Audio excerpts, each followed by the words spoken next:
Hello, everyone. I'm Daniel, And I'm Sophie. and we're seniors from the Harvard EWB chapter studying environmental engineering. And we're here to talk to you guys about gender equity in water, sanitation, and health.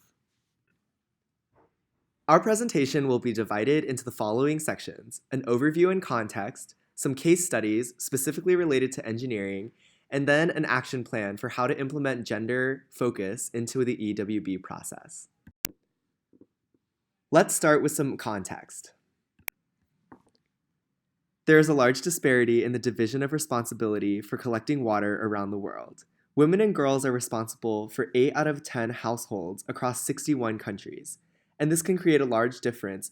For example, in sub-Saharan Africa, one round trip to collect water is 33 minutes in rural areas and 25 minutes in urban areas on average.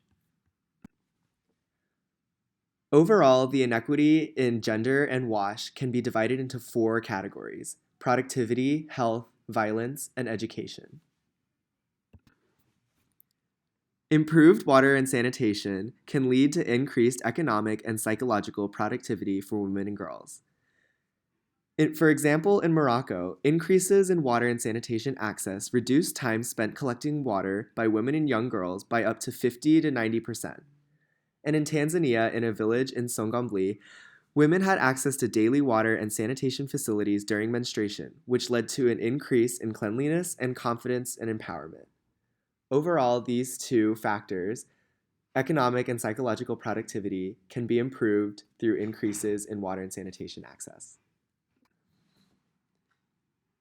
Improvements to water and sanitation can also help the physical health of women and children who are dominantly responsible for collecting water and cleaning the wash facilities. Physically, they no longer have to carry large amounts of water, which can lead to potential physical injuries. In addition, improvements to wash facilities and also improvements to their education of how to maintain them can decrease the amount of exposure to potential pathogens. Finally, increases to wash, particularly in hygiene practices, can improve childbirth and survival rates of mothers during the childbirth process. For example, a study in Nepal found that just by implementing better hand-washing practices increased the survival rate of mother and childbirth by up to 44%.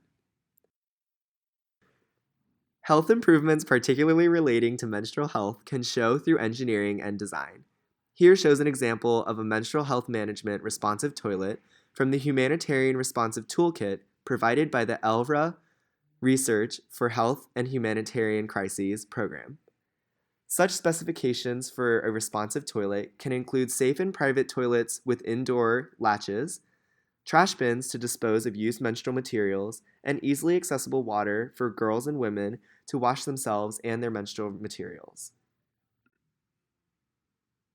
Another factor to consider when designing water and sanitation projects is the potential violence that women might face in rural communities. EWB-USA has an article on Volunteer Village which discusses taking a gendered approach to water and sanitation projects. Quote, "It makes women vulnerable to violence if they are forced to defecate early in the morning or after nightfall in secluded areas, sometimes risking rape and sexual and physical assault. Therefore, when designing WASH projects, it's important to make sure that the projects are close to where women live, so they have shortened walk times late at night." Another aspect of water and sanitation projects is the impact they have on education. In a lot of the world, there's a huge discrepancy between how many men and how many women are able to go to school. As you can see in the graph, there's a large proportion of males that are able to go to school every day that aren't matched by the female primary school enrollment. Especially in Kenya, there's been improvements in recent years, but historically the rates have been quite low. One study says that in rural Pakistan, more than 50% of girls drop out of school in grades 2 and 3 because the schools do not have latrines that are private and safe. Just like their mothers, girls often have the prime responsibility for collecting water at home. Therefore, when it's easier for them to gather water for their family, they then have more time for school. Additionally, having the proper water and sanitation facilities at school improves girls' menstrual health and hygiene, which also will increase their attendance. A study in Tajikistan revealed that all girls at a single school chose not to attend when they had their periods, as there were no safe facilities for washing. Additionally, a surprising factor is that improved water and sanitation can actually improve female teacher retention. This is because, in some traditional communities, female teachers often take the responsibility of fetching water for both male teachers and all students. Having female teachers freed up to actually teach will be a good role model for girls, as well as helping to retain female teachers. Now, why do we care about the interplay of gender and WASH as engineers? According to the World Bank, water and sanitation projects are 6 to 7 times more effective when women are involved. However, there are several barriers to having female input in these projects. Firstly, there's the prejudice of women's technical knowledge and the misconception that women are not capable of learning technical skills. Secondly, there's a stigma against women discussing sanitation, especially menstruation. Now let's look at some case studies. One case study focuses on a district in the southwest region of Tanzania. In this district, a well project was planned. Women there had experience hand digging for wells, knew exactly which type of soil usually leads to successful wells. However, when designing the well location, this knowledge was not taken into account. After a committee of all men decided on the new well location, they dug and drilled and found nothing. Eventually, the committee finally took into account the local knowledge that women had about where best to find water. This new well provides better yields and was a lesson in involving women in the engineering design process, using their expertise built up over many years fetching water. Another case study focuses on the Watershed and Gender Project in El Salvador. The Watershed and Gender Project focused on developing female leaders by providing technical training for women to become managers and engineers. Additionally, the women now felt that they had more agency and they were respected as technical leaders in their community.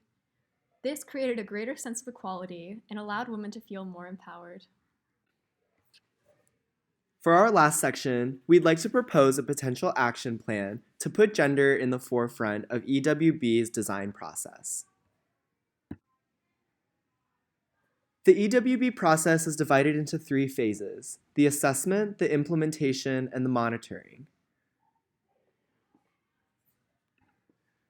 We're going to lay out a couple bullet points of how gender can be brought into the consciousness within each of these 3 phases. In the assessment phase, when the EWB team is trying to figure out what the proper solution should be, these 3 bullet points are our suggestions for how to bring gender to the forefront of the design. First, make an effort to ensure that there are at least 40% women at the CBO meetings. Second, hold a women's meeting to discuss community priorities and preferences, especially related to sensitive health issues. A women's meeting was held at the Harvard EWB Kibone project in the summer of 2019, and it was very successful in understanding the women's needs and ultimately the community's needs with water use and sanitation. Finally, include targeted questions in a sensitive manner in all assessment surveys, particularly asking for needs of water relating to bathing needs, menstrual health needs, cooking needs, and household and cleaning needs. During the implementation phase, there are 3 key components where gender can be brought up. First, include women in design discussions and in the O&M trainings to ensure health and safety. As laid out in the earlier sections, women are often responsible for the wash facilities and the maintenance, so including them in the O&M training is very important for their health and safety. Second, ensure that the community is properly educated on sanitation procedures. Often, being exposed to the wash facilities can lead to exposure to potential pathogens or other diseases, so it's important to properly educate. And finally, keep the context of gender and water in mind during semester designs. During the alternatives analysis, be aware of the location of the water source, as laid out in the section from Sophie about violence and gender and water. Second, consider providing a qualitative analysis of benefits to women within the design report, similar to the way that climate change is a new addition to these reports by EWB standards. And finally, be aware of where water distribution locations and accessibility should be placed in regards to women and walking time. Finally, during the monitoring phase, be sure to survey women and households at the community meeting to make sure that the state of project is working well for all aspects of the community. Second, ensure that the burden of the O&M is shared and that women are given access to all O&M documents and are properly trained. And third, continue to advocate for hygiene education in schools for both girls and boys.